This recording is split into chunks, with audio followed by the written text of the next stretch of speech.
palabra. Gracias, Elaine, por leer el pasaje de hoy. El pasaje de las tentaciones de Jesús creo que es bien conocido por todos. Incluso culturalmente me atrevería a decir que es conocido las tentaciones de Jesús en el desierto y la forma en que Jesús responde. Hace unos años recuerdo que Telepisa hubo una época que puso un refrán ahí en las cajas de cartón: no solo de pan vivirá el hombre. Era el 2019. Es conocido.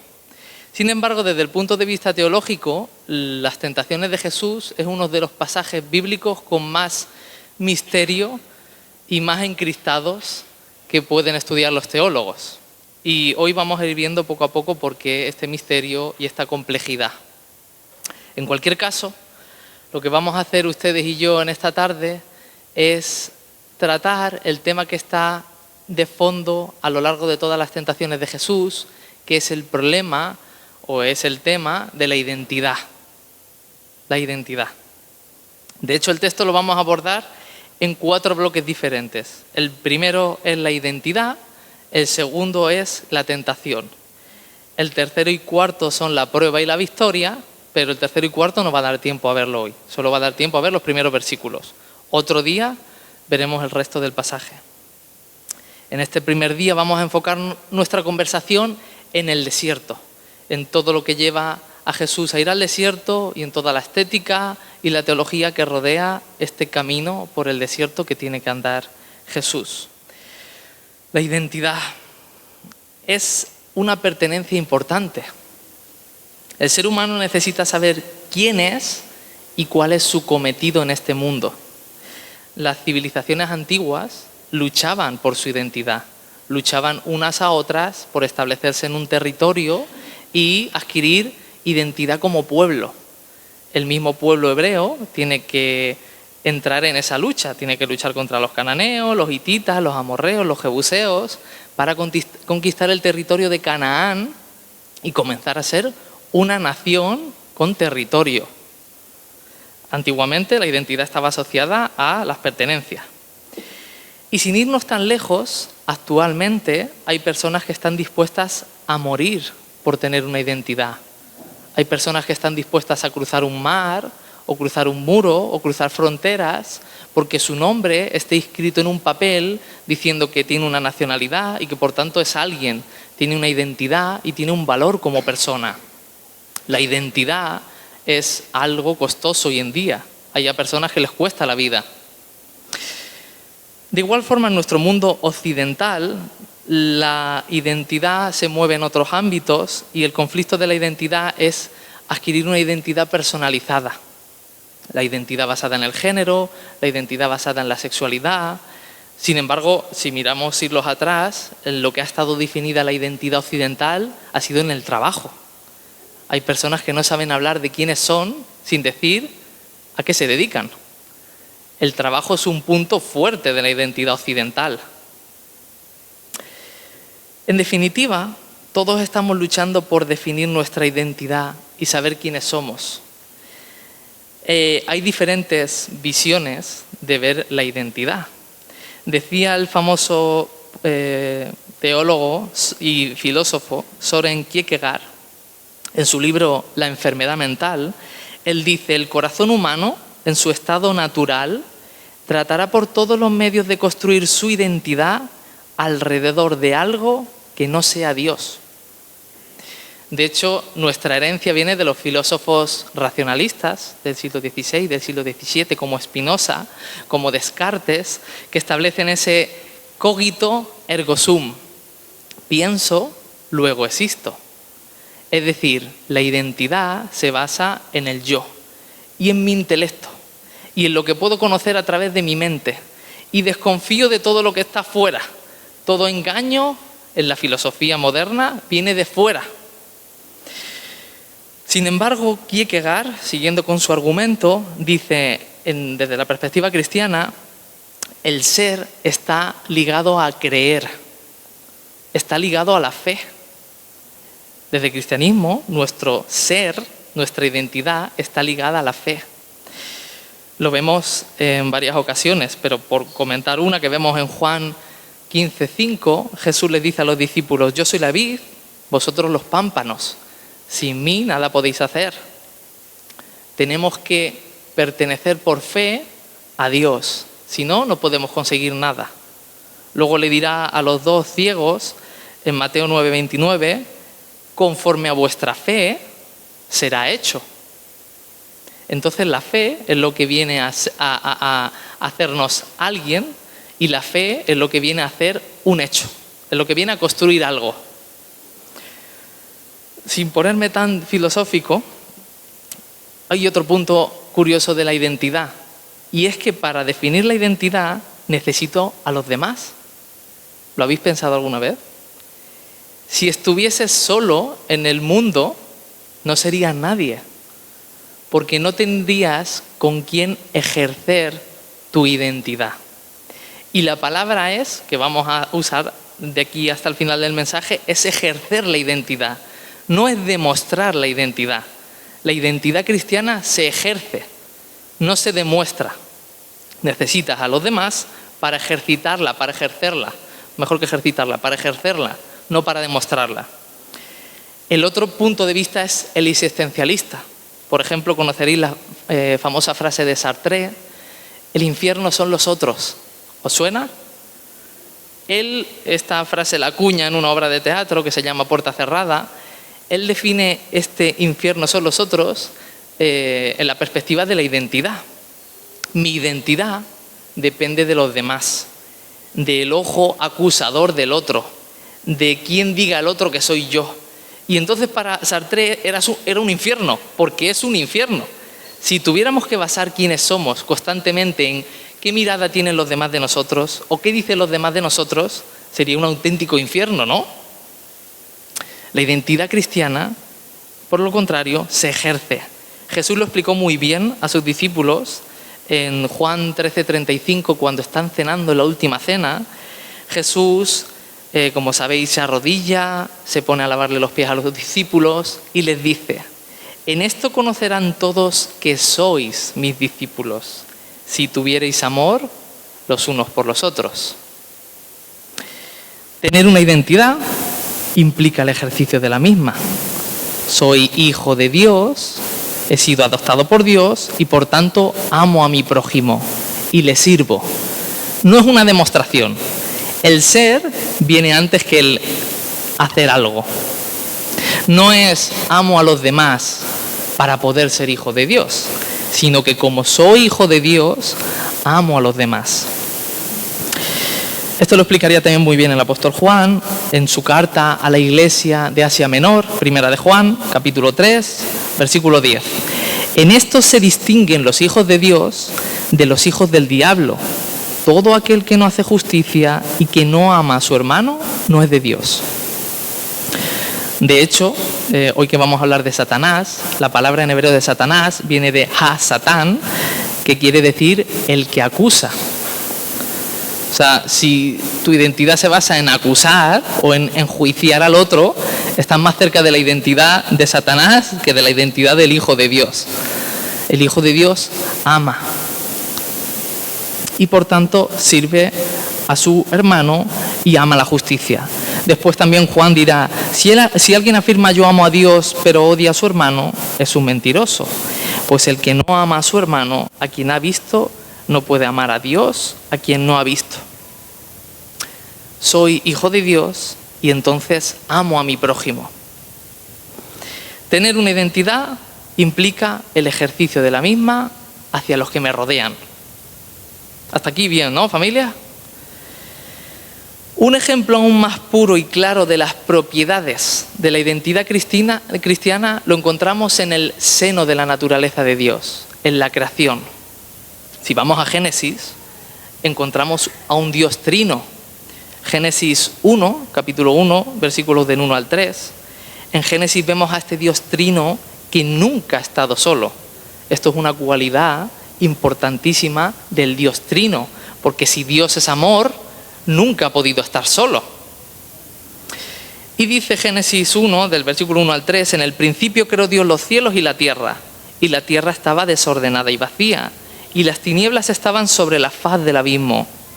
Y el Espíritu de Dios se movía sobre la faz de las aguas. Y dijo Dios, sea la luz, y fue la luz.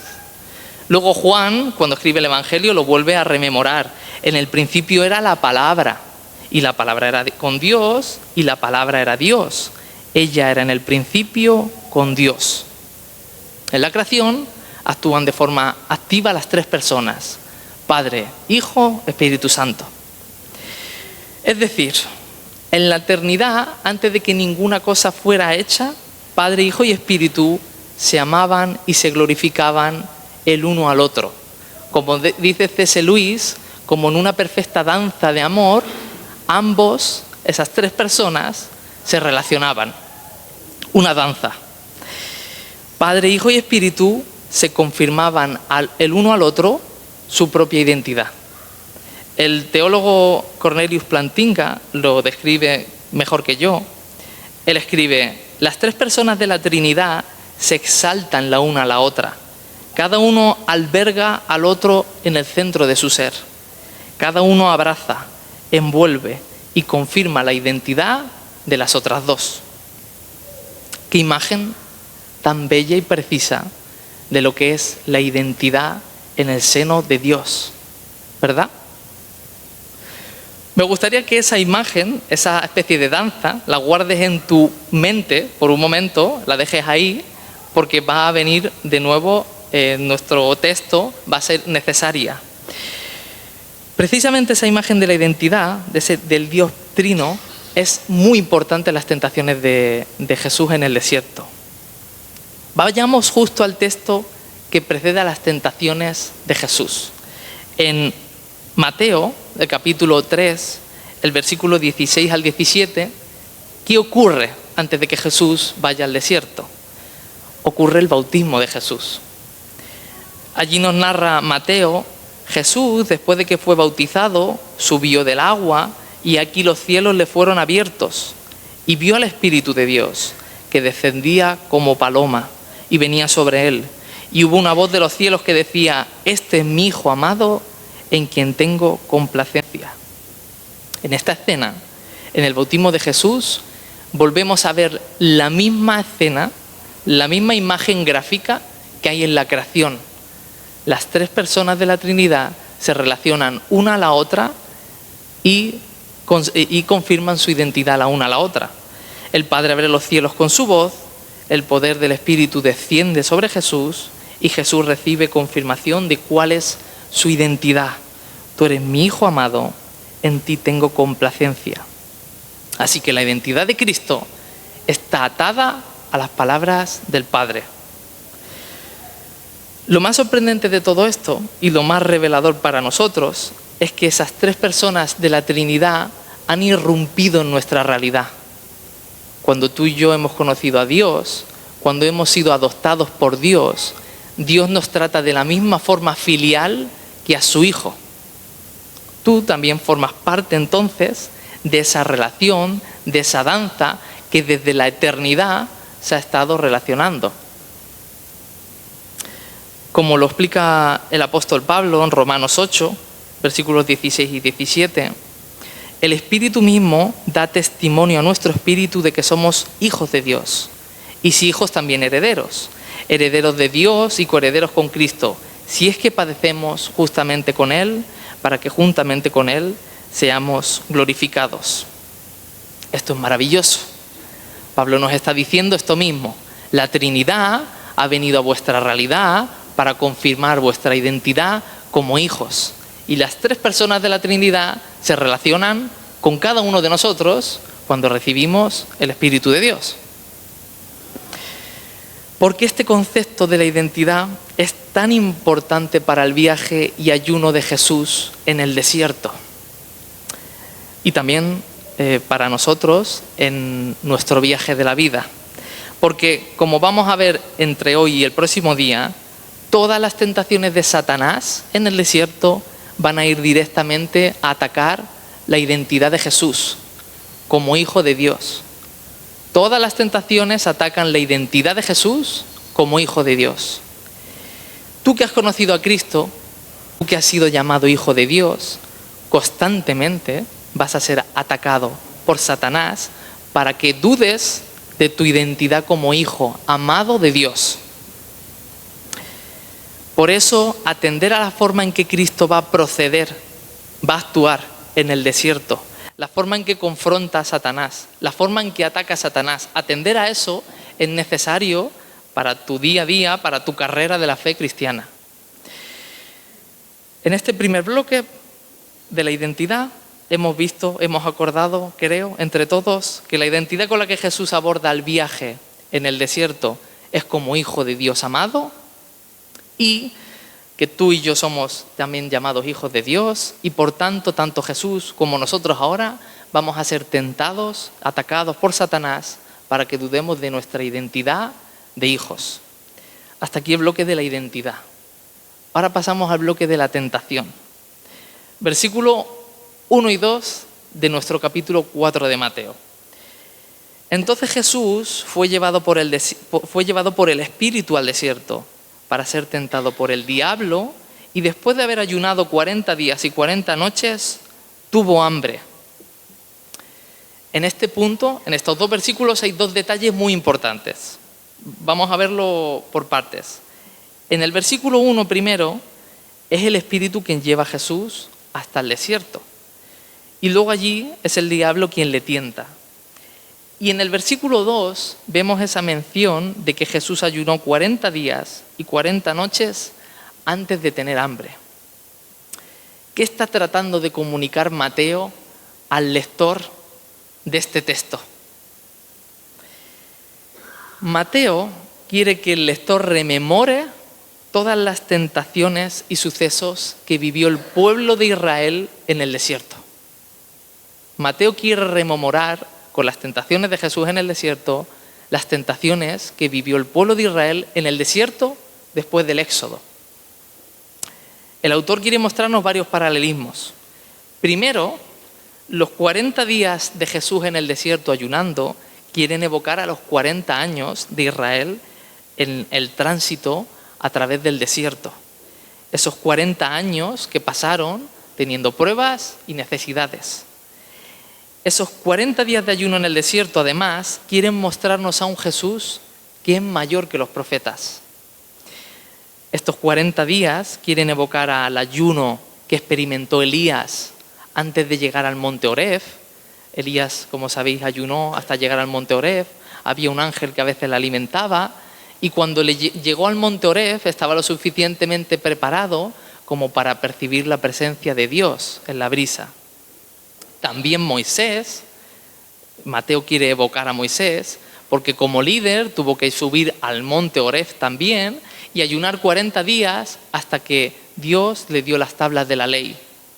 Entonces Mateo quiere dibujar en el lector la idea de que Jesús es un nuevo líder para su pueblo, es un nuevo profeta y es un nuevo representante del pueblo de Dios. Mateo no solo quiere que veamos a Jesús como hijo de Dios, eso ya nos lo ha hecho ver en el capítulo 3 con su bautismo. Ahora en el capítulo 4, a través de las tentaciones, quiere que veamos a Jesús como ese nuevo líder, ese nuevo elegido por Dios que ha venido al mundo. ¿Para qué? Para vencer todas las tentaciones que ningún rey, ningún profeta y ni mucho menos el pueblo de Dios pudo vencer. Todo eso ahora Jesús, Cristo, lo tiene que vencer. Esto, de alguna forma, debería traernos a nosotros esperanza. ¿A qué tienta, mejor dicho, el diablo a Jesús en el desierto? Tienta su humanidad.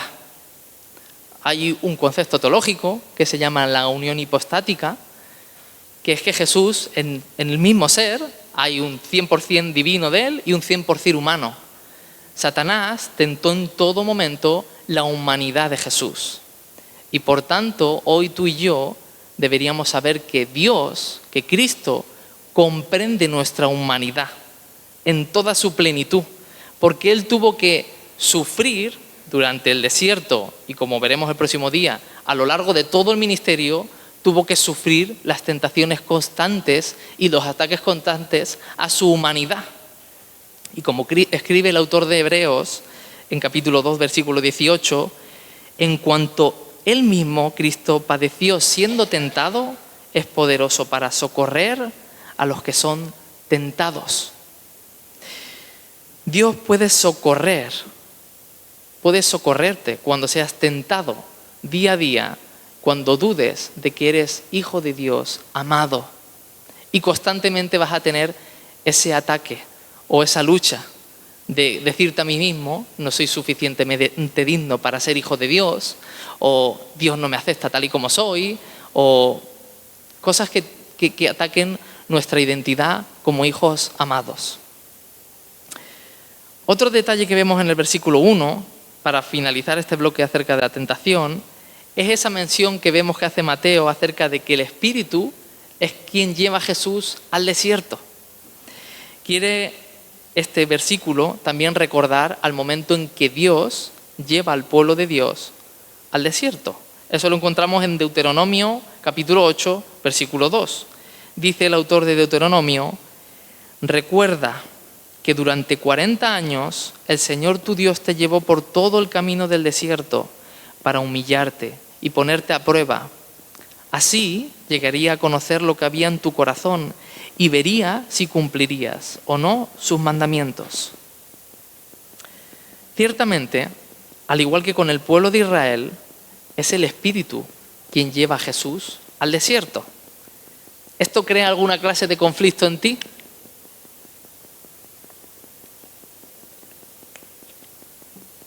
¿Puede el Espíritu Santo dirigirnos hacia una tentación del diablo? ¿Por qué haría eso? ¿Cómo puede llevarnos Dios a lugares donde Satanás puede atacarnos? Dice el texto literalmente de Deuteronomio que lo hace para saber lo que hay en el corazón. Ahora bien, ¿Dios no sabe lo que hay en nuestro corazón? Cuando Dios habla con Samuel, en el primero de Samuel, capítulo 16, versículo 7, le hace saber a Samuel, cuando están eligiendo a David, están buscándolo porque allí no está: yo soy el Señor y veo más allá de lo que el hombre ve. El hombre mira lo que está delante de sus ojos, pero yo miro el corazón. Dios conoce lo que hay en el corazón. Cuando alarga todas estas situaciones y cuando nos dirige hacia esas pruebas, no es conocer nuestro corazón, es que tú y yo sepamos lo que hay en nuestro corazón. El pueblo de Dios estuvo 40 años en el desierto porque necesitaban darse cuenta de lo que había en sus corazones. Tú y yo necesitamos a veces largos periodos de abatimiento para que nos demos cuenta de cómo estamos. Porque son los únicos momentos en que sale a la luz lo que hay en nuestro corazón. Y cuando nos damos cuenta de que necesitamos a Dios. Yo, según avanzo en mi vida cristiana, más me doy cuenta de lo que necesito a Dios. Porque es Él el único que tiene la solución al problema tan grande que encuentro en mí. Y que no se resuelve. Y que está ahí. Mediante estos procesos, Dios quería que el pueblo de Dios, y también tú y yo, perfeccionara su fe, confiara en Dios. Esto nos lo hace saber también el apóstol Pedro, en Primera de Pedro, capítulo 1, versículo 7, hace esa comparación con que la fe es perfeccionada como el oro en el horno de fuego. Y usa la palabra dokimé, que viene del vocablo griego de purificar aquellos elementos como el oro, que vienen con partículas que tienen que ser purificados para que sean puros. A través de las pruebas, además de darnos cuenta cómo somos, si nos aferramos a Cristo en nuestra necesidad de no encontrar solución, si nos aferramos a Cristo, nuestra fe aumenta y nuestra fe se purifica y cada vez es más pura. Pero muchos en el desierto no quisieron ver cómo eran. El apóstol Pablo hace un examen bastante exhaustivo en 1 Corintios, capítulo 10, acerca de todas las advertencias que el pueblo de Dios recibió en el desierto. Y pone el ejemplo de un suceso que ocurrió en Números capítulo 25. Hay un incidente en que el pueblo de Dios cae en la idolatría y en la fornicación.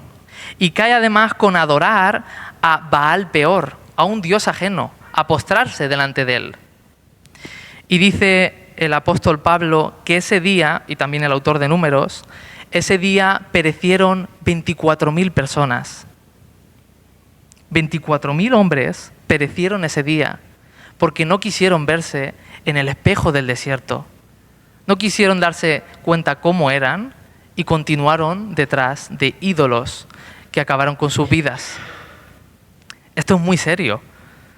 Esto no lo dice el apóstol Pablo, no nos lo está diciendo un autor del Antiguo Testamento, sino que el apóstol Pablo está diciéndole a la iglesia de Corinto y también a nosotros hoy: tened cuidado con ciertas cosas que podéis dar rienda suelta en vuestra vida, a ciertos ídolos. Es necesario mantener la santidad y el celo de Dios.